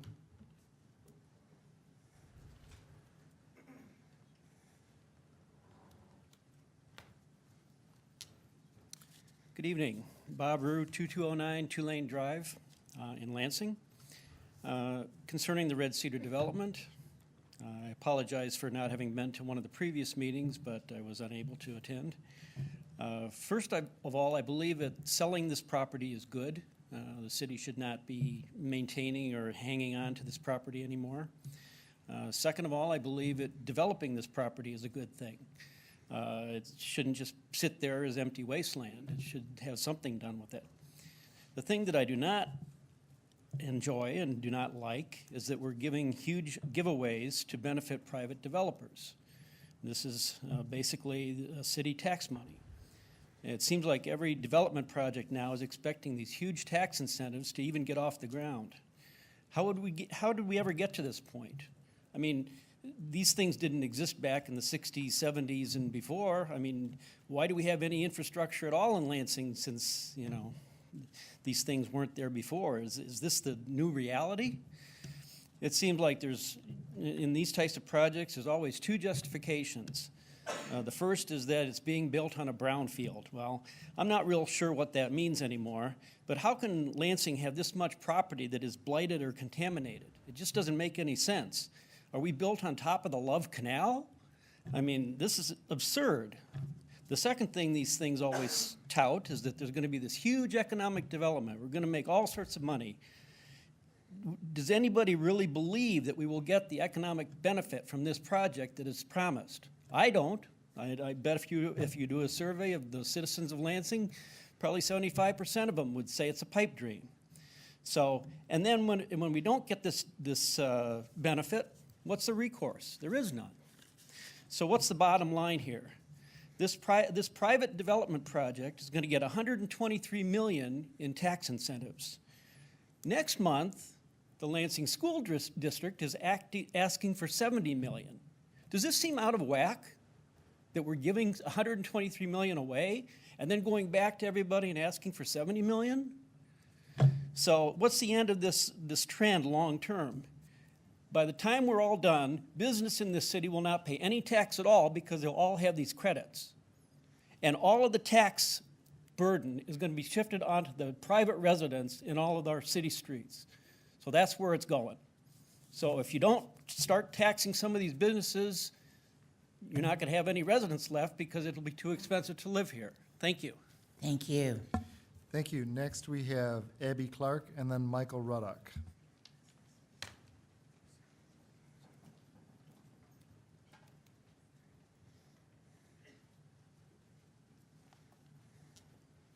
Hi, my name's Abby Clark, and I am also, like some others here tonight, a new Lansing homeowner.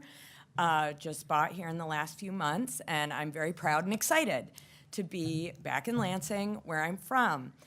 And because I am now a more committed taxpayer, I am concerned about this project. The shifting narrative, so many great comments have been made tonight, but it just raises concerns that the story has changed, the numbers have changed. Are we at the final numbers now? Are we at the final plan now? I think that's too open of a question at this point for me to feel comfortable, especially looking at the time horizon as discussed.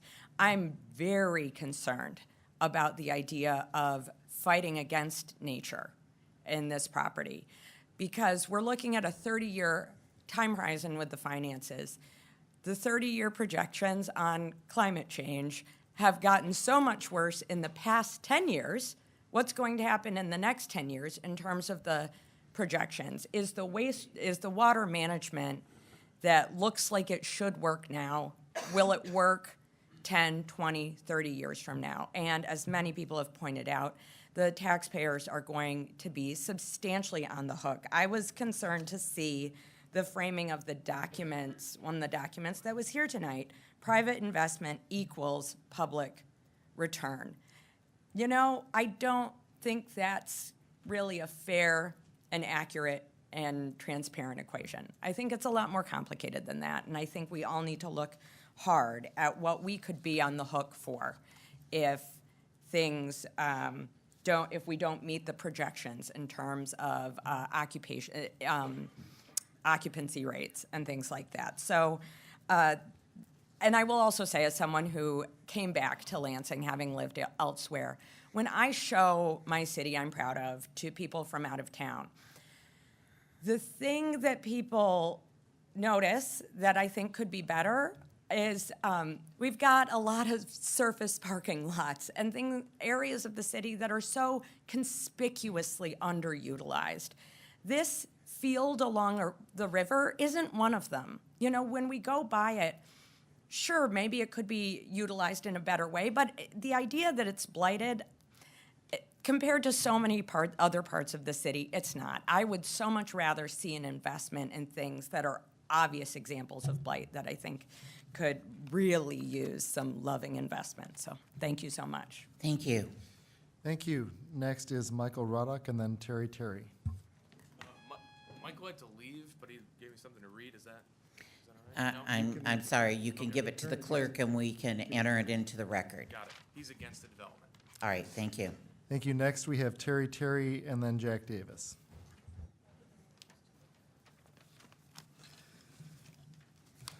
I've been active in Old Town for, quite a while, as you know, serving as president of the Michigan Institute for Contemporary Art and have a few businesses there, Message Makers and Urban Beat.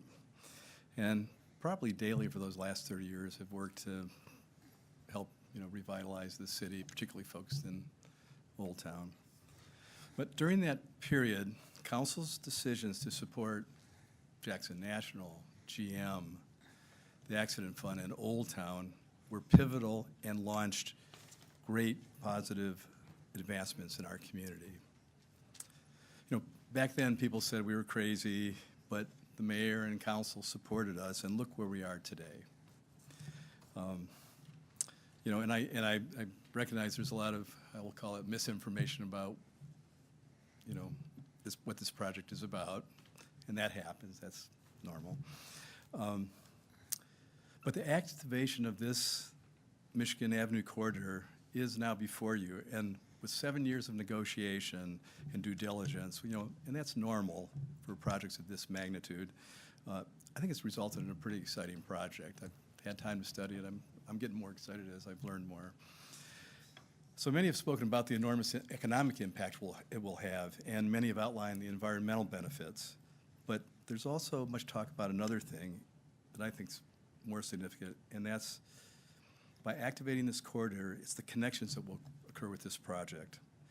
Connections among the people in our region and with those yet to come. Connections that will bond and build our community. Connections that will spark new ideas, new opportunities, and change lives. It's time to start building those connections. And I encourage Council again to move the Red Cedar project forward and lead the transformation of Lansing. We're ready, and it's really time. Thank you. Thank you. Next is Jack Davis and then Brad Miner.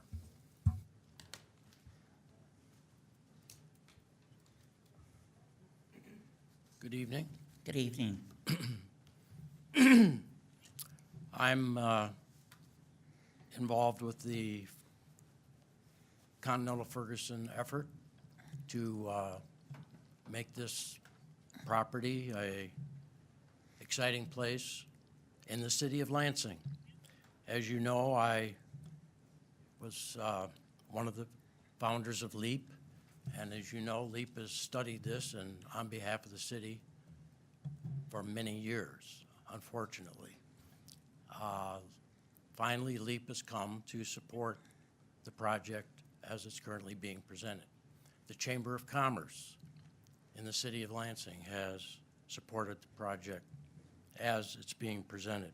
The unions, who will be the representing the employees working on this project, are supporting the project. The environmentalists that you heard from Jen Grohl tonight support the project. This is an effort, and it's been a long time coming, and I can certainly get into all the details if you would like. There was litigation, as you probably know, by some competing developers that stopped the project for 2 or 3 years in Chicago. Had nothing to do with Ferguson Continental.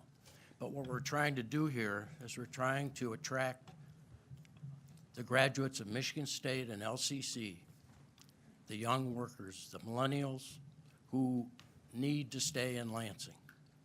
The number that we keep here out of each graduating class is very small, and you know what I'm talking about. This is an effort for Lansing, not the region. Lansing. We've got Eastwood. I think you've driven through East Lansing and seen what's going up there. This is an effort for Lansing to attract the young workforce, to have a place that's fun and exciting to be. And this riverfront development is very, very expensive. And when I hear about the flooding, the drain commissioner should be, the drain commissioner's in charge of all that. The drain commissioner's supporting this project and the development. We don't need the development if the city of Lansing wants to be the one assessed for the costs of getting rid of the flooding and cleaning up the river. This is a very good project as a first step to make Lansing, the city, an exciting and attractive place for the young population to want to live. And we're going to have 2 great hotels, and that'll be exciting for people to actually drive down Michigan Avenue and be really impressed with this wonderful hotel development in the city. Thank you. Thank you. Thank you. And our final speaker is Brad Miner. I am a homeowner on South Francis, on the 600 block of South Francis. If you know anything about that, that is the farthest part on South Francis, as you can go. I live right across the street from the floodplain farms. Last time of this year, I got a knock on my door from a Lansing police officer saying you have 24 hours to evacuate because your house will be, have 7 feet of water at this time tomorrow. Thankfully, Mayor Shore was able to save my house, but it was at the cost of businesses that are right on, Dagwoods and the gas station.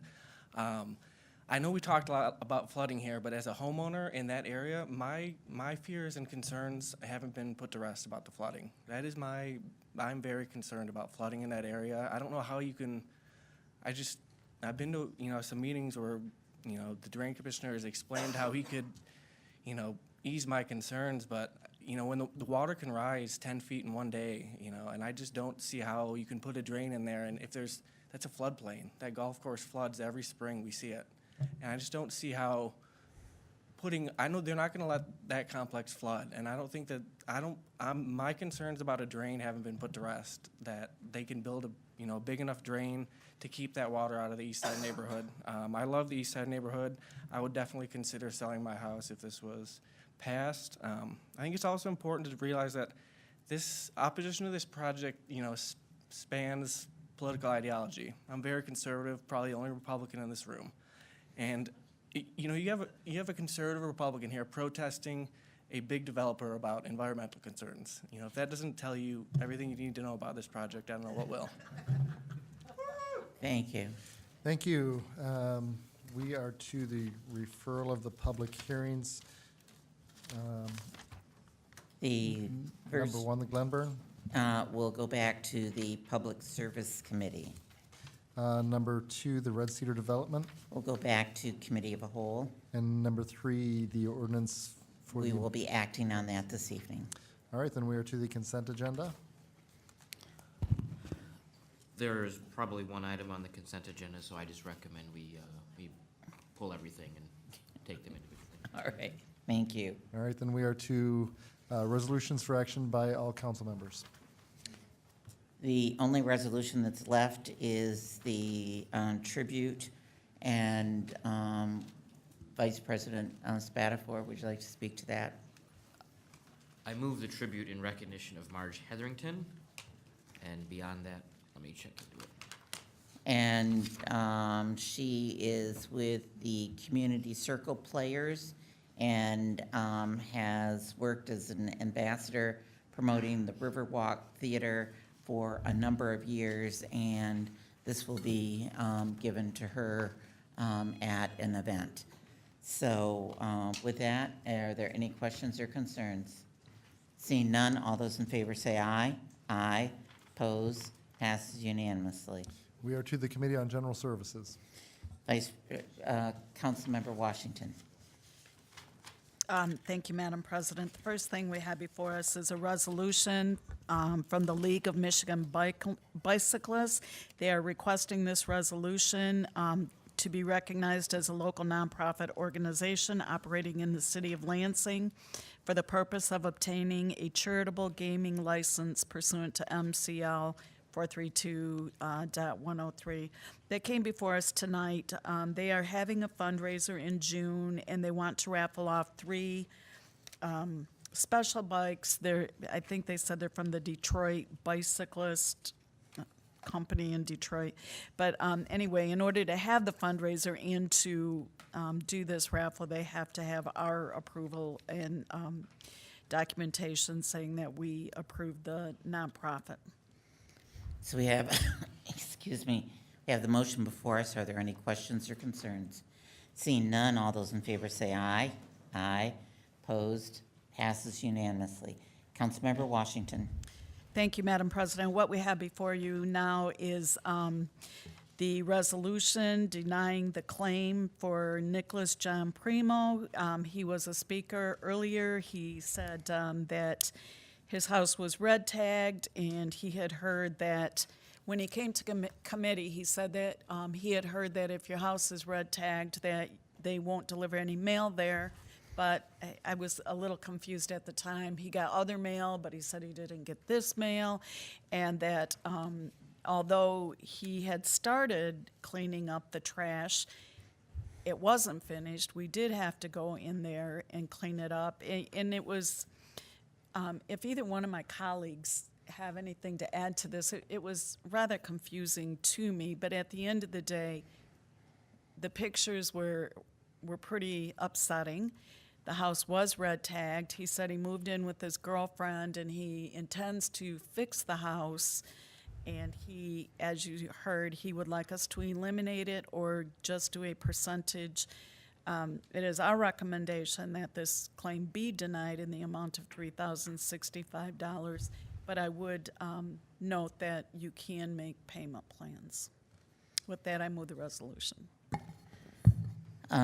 Speaking to this claim, we believe that in the committee that the information that was provided by Code Compliance and our internal auditor, based on the violations that were there was documentation that notices had been sent out, that the trash was cleaned up, and it was our recommendation to deny the claim. So we have that motion in front of us. Are there any other questions or concerns? Seeing none, all those in favor say aye. Aye. Oppose. Passes unanimous. Fine, but can you please make sure your votes are in time with the... And then I said, yeah, opposed, and you...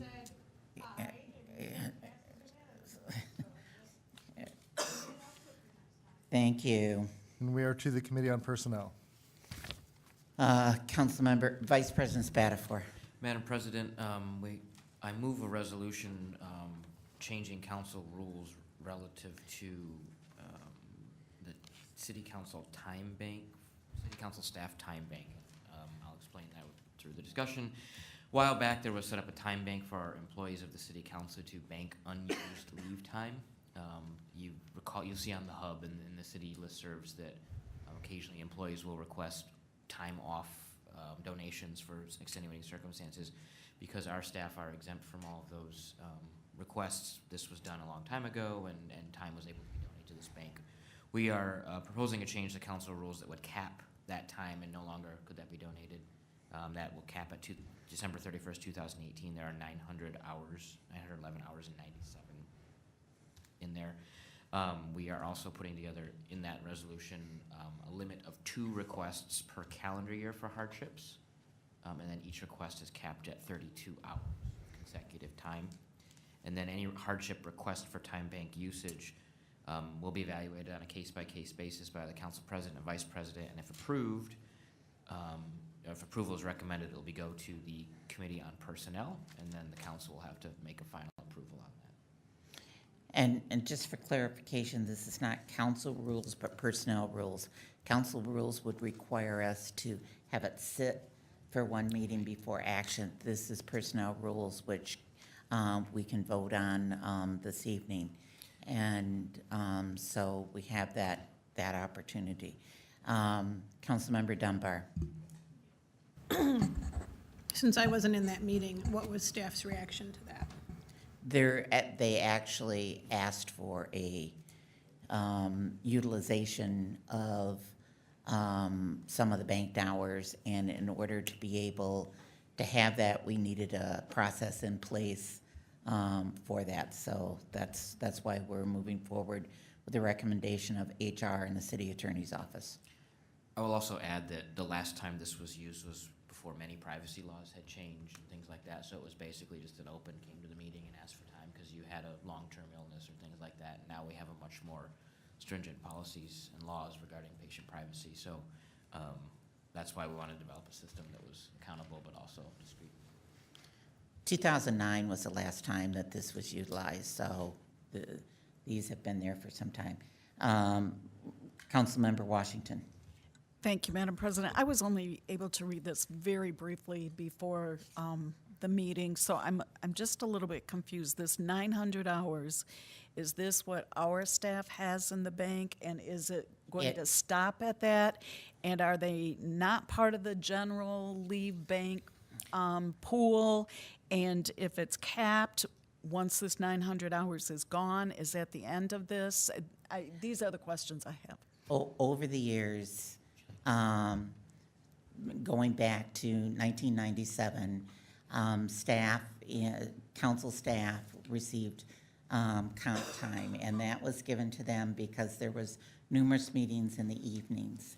And when 2008, when we entered into budgetary crises, we tried to make sure that we were working, our staff as well as city staff, coming in during the day hours. At the end of a year, if you had so many hours left, it could go into the bank time.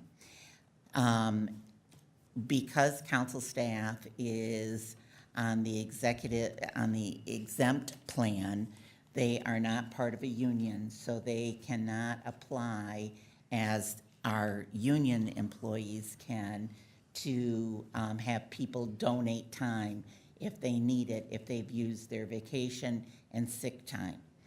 So we have not had, since 2009, any additional hours added to this bank. That bank, we still give compensation to the internal auditor and our executive assistant.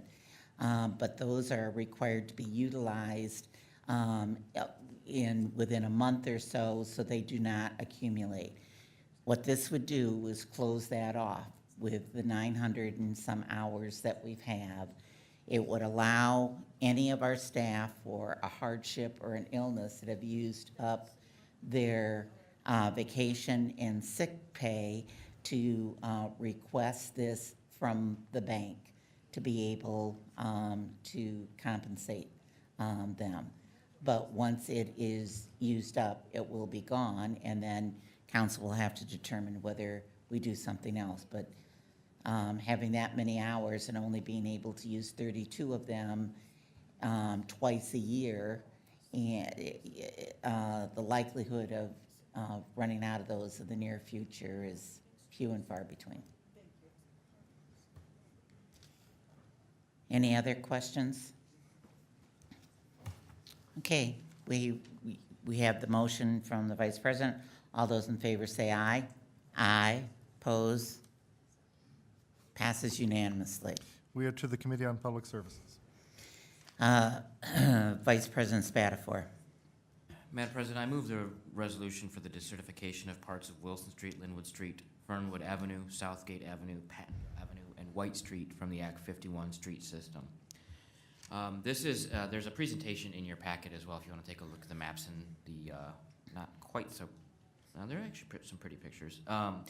But basically the roads on here are designated as roads that are eligible for Act 51 funding, but they're not actually roads. So if you look at the maps, for instance, the Wilson Street Road extends 90 feet beyond Herbert Street, according to the map, but it's actually, there's a curb there and some grass. So we're moving all those streets that are covered in this resolution off the Act 51 funding or formula for the state.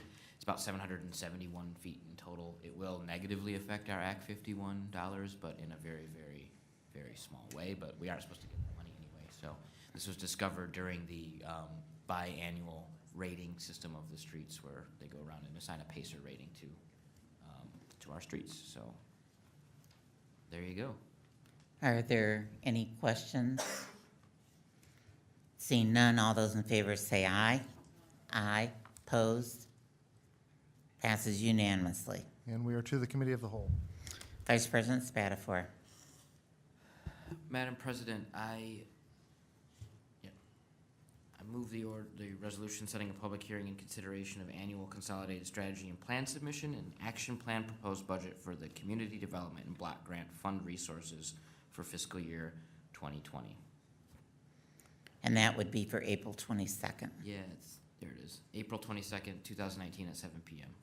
Okay, have a motion. Are there any questions or concerns? Seeing none, all those in favor say aye. Aye. Opposed? Passes unanimously. Vice President Spatafor. Madam President, I move the resolution renaming the City Council chambers to the Tony Benavides Lansing City Council chambers.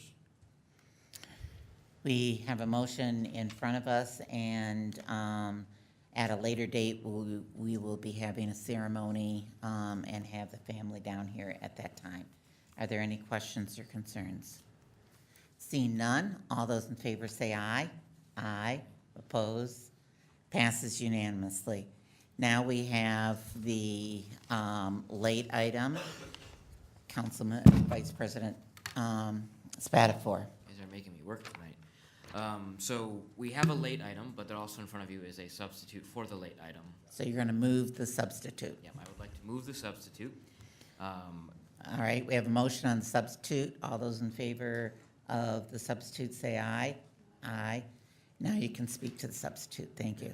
So the original late item did not include a description of where the noise waiver was going to be applicable. The substitute does, and that is Cesar A. Chavez Avenue from Capitol Avenue east to the bridge over the Grand River, Washington Avenue from Maple Street to Cesar Chavez Avenue, and the intersection of Washington Avenue and Cesar Chavez Avenue. So I would move the resolution. We have a motion on the resolution, and for those that remember, last year we changed the noise waiver from 30 days to 12 days notice.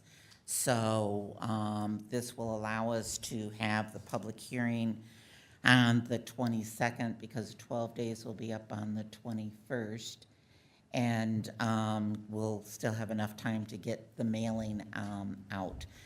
But unless there is a great deal of concern from the public, the likelihood is we will also have it on for passage on the 22nd, because work is to start on the 29th of April.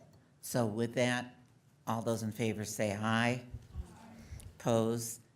Passes unanimously.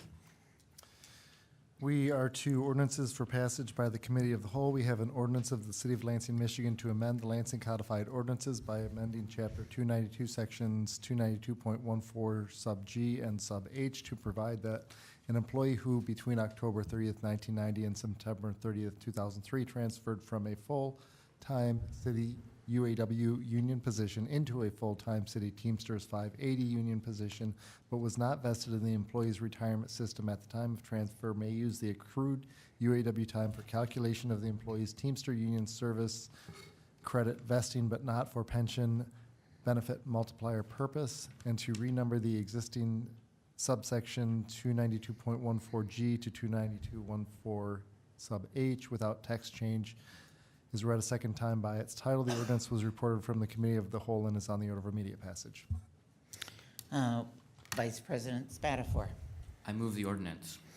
Have a motion to move the ordinance. This is a roll call vote. Is there any questions? Seeing none, Mr. Clerk. On passage of the ordinance, Councilmember Dunbar, Councilmember Hussein, Councilmember Jackson, Councilmember Spatafor, Councilmember Washington, Councilmember Wood. Yes. 6 yeas, 0 nays, the ordinance is adopted. Vice President Spatafor, you're asking for immediate effect. I am indeed. We have a motion for immediate effect. All those in favor say aye. Aye. Opposed? We have immediate effect on that. Okay, we are to speaker registration for public comment on city government-related matters. If you are still here and wish to address the city council on any government-related matters, please sign in on the yellow sheet in the next couple of minutes, or I should say in the next 5 or 10 seconds. And with that, we are to reports of city officers, boards, and commissions. Vice President Spatafor. Madam President, I move the items be considered as being read in full and the proper referrals be made by you. All those in favor say aye. Opposed? Passes unanimously. We have letters from the city clerk regarding minutes of boards, commissions, and authorities. Placed on file. Executive Order 2019-04, transferring all of UAW 400 parking enforcement workers from the police department to the Economic Development and Planning Department. Committee of a whole, and that will also be taken up as part of our budget. Letters from the mayor regarding the sole source purchase, Human Resources Department request for Siegel's Water Consulting as the vendor for classification services. Ways and Means and Internal Auditor. Orders to make safe or demolish 840 Maple Hill Avenue. Public Safety Committee. Special Assessment, Red Cedar Floodplain. Committee of a whole. Bylaws, Saginaw Street Corridor Improvement Authority. Development and Planning Committee. Bylaws, Corridor, Michigan Avenue Corridor Improvement Authority. Development and Planning. Grant acceptance, State of Michigan Enhancement Grant for funding downtown two-way street conversion project. Ways and Means and Internal Auditor. Additional funding acceptance, State of Michigan Transportation Funding. Ways and Means and Internal Auditor. Grant acceptance, U.S. Conference of Mayors Dollar-Wise Grant. Ways and Means and Internal Auditor. Noise ordinance waiver, Department of Public Service to allow for the resurfacing of Mount Hope Avenue and Capitol Avenue. General Services. SLU 1, 2019, church in the F Commercial District at 900 South Land Avenue, Suite 918. Development and Planning Committee. The appointment of Walter L. Sorg Jr. as the second ward member of the Board of Public Service. To the Public Service Committee. And the late noise waiver for Washington and Cesar Chavez Avenues. That will go back to Committee of the Whole. Communications and petitions, a letter from the Liquor Control Commission regarding an application for a new SDM license for Myers, Inc. at 600 East Michigan Avenue. General Services.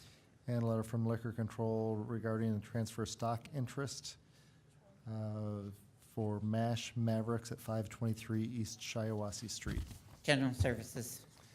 Claim appeal, Fairlene Wilson for $1,414 in trash fees at 921 Shepherd Street. General Services. Claim appeal, Lonnie Simpson and Kimberly Hawkins for $689 in trash fees at 1008 Hickory Street. General Services. And claim appeal, Lee and Carrie Ballou for $440 in trash fees at 2324 Maplewood. General Services. We are to motion of excused absence. Do we have a motion? Vice President Spatafor. I move to excuse absent members. We have a motion to excuse Councilmember Garza and Councilmember Spitzley. All those in favor say aye. Aye. Opposed? Passes unanimously. Remarks by council members. Are there any closing remarks by council members? Yes, you may.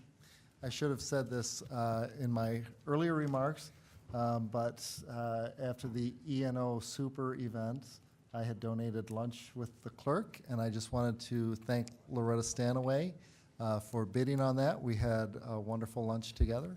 And I'll donate it next year, and you can bid on it again. All right. And we're to remarks by the mayor. Are there any other comments, Mr. Mayor? Yeah, I actually neglected to mention, just a heads up for everyone here, it looks like this week we're going to have a new city treasurer hired. We hope to have that announcement this week, possibly as soon as tomorrow, and you will all be very impressed. So, little tease. Thank you. Okay, we are to public comment on city government-related matters. We have Robert Gray, followed by Joseph Ladd. Mr. Gray. It's been a while. Good to see you. Yeah. First thing I would like to say is that, Mr. Mayor, you're a breath of fresh air. We don't normally have a mayor sitting up there, okay? I haven't for the last 8 years anyway. What I would like to comment on is that one gentleman that was just up here not too long ago about his trash and everything. For 17 years, I've been coming down here almost. Within the last 4 or 5 years, I haven't, because I wasn't getting no place because of what administration we had at the time. I don't know if you remember or not, Carol, but there's 2 homes on Cooper Street, 6800 and 6812, that are trashed. Been that way ever since I've lived there, since 2002. There's a motor home at 6812, 2 cars, a trailer in the driveway. I know 3 of them don't run. They've never moved all the time I've lived there. On the north side of the house, there's a boat in the yard at the side of the house. Now, it's a rundown home. It's a rental home. Now, if the people that live in there can't take care of it, why can't the proprietor take care of it? It does not get taken care of. Now, I live there in the 2nd ward. Now, the last ward member I had did nothing because she worked with the mayor. She didn't care about anybody in that area. That area is in a quadrant of no city limits. We don't belong to the city, only pay our taxes. It's been that way ever since I lived there. We have a lot of rental homes in that place, and they're not taken care of. We have low-income housing in there, which I help pay for them to live there. And they don't take care of nothing. And I'm tired of it. Been that way too long, way too long. Now, I don't know how long this gentleman has the problem that he had, how long he had that problem. I understand he just moved in. And now you're coming along and trashing him out of the home. You should have taken and helped him out on that $3,000. That's all I can say about that. Now, the 6,800, it looks like a flea market. And the front of the home is decayed, it's rotting, and the roof is starting to fall down. We called about these code compliance. All I ever got from Bonaro's deal was that we don't have enough people for that. That was his excuse. Now, Mr. Mayor, I'd like to see something be done. I really would. And I appreciate your concerns that you have presented, and I thank you so much for being here. I really do. Thank you. I've got those. I'll get that to you. Thank you. Next is Joseph Ladd. Is he still here? All right, Loretta Stanaway and then Brian Doyle.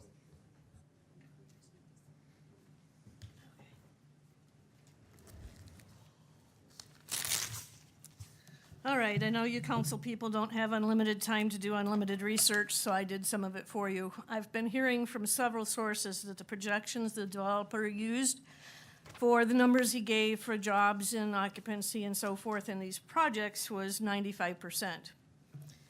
Hotels in Michigan average 55% occupancy. Nationwide, they average 62%.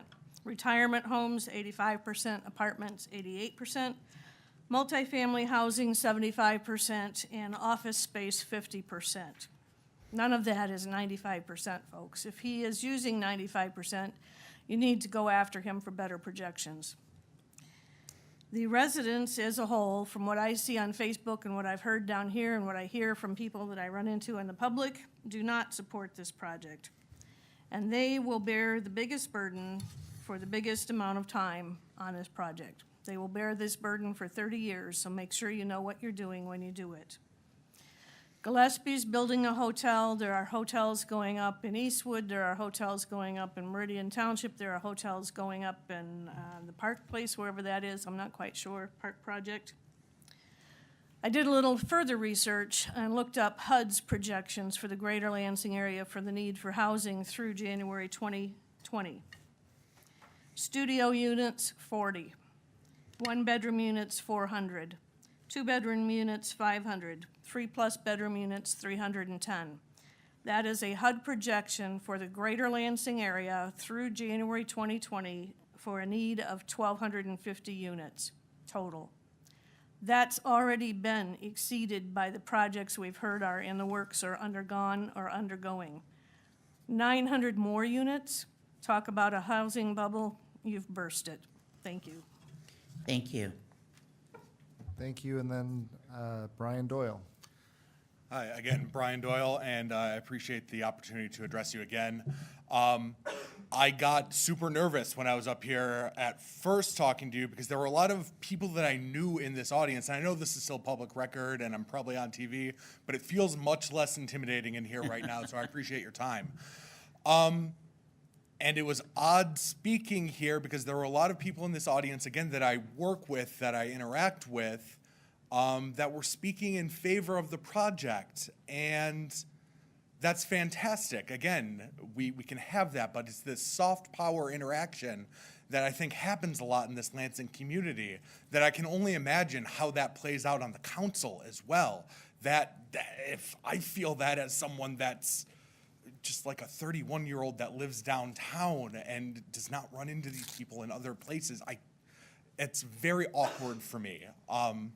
Anyway, I'm 31. When this comes to the end of its life cycle, I'm 61. I've lived in the city of Lansing for 5 years. Maybe I'll still be here. I hope so. I feel like I'll be in Lansing for the long haul. I'm trying to drink the Kool-Aid as much as I can and be here in this community. this project is not what it is supposed to be. All of the numbers that keep getting thrown out into the ether are coming from places that are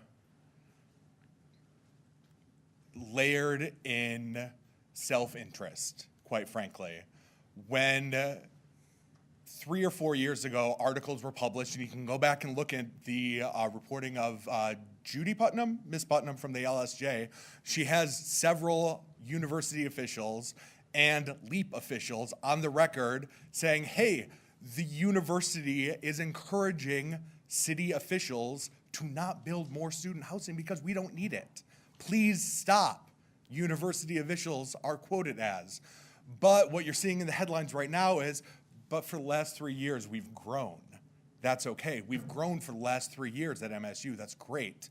But these last 3 years are a fluke. That's in the university growth world. These last 3 years are MSU opening a floodgate to really try and balance the books on some really bad trajectories that we've had, that the university has had over the past several years. And just do your due diligence, reach out to university officials that currently work at the university that have not recently been let go from the university, please. Thank you. Thank you. That was our final speaker. Okay, with that, we are adjourned.